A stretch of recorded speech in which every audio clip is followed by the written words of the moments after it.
Hola amigos, soy Sofía del Gris.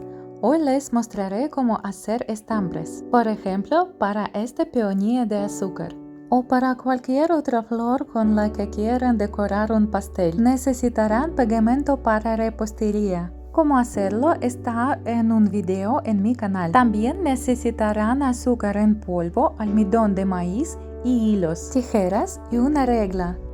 Miden un hilo de 21 centímetros y corten 12 piezas. Ahora aplico pegamento en los hilos.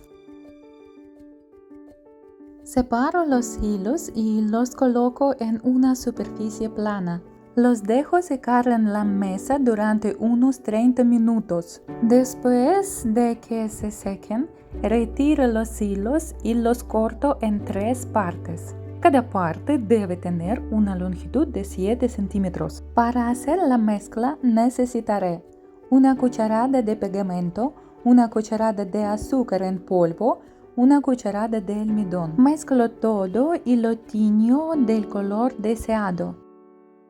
Luego tomo una manga pastelera y una bolsa con cierre y la lleno con la mezcla. Corto la punta con un tamaño de 1 milímetro y exprimo la mezcla en los hilos de estambre desde ambos lados.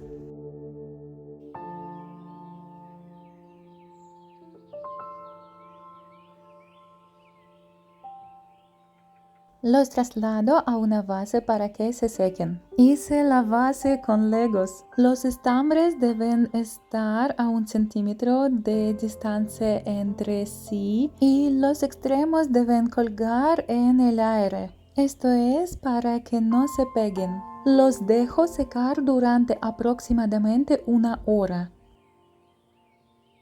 Los estambres están listos. ¿Te gusta? Vayan a mi canal y vean otros vídeos sobre floristería con azúcar.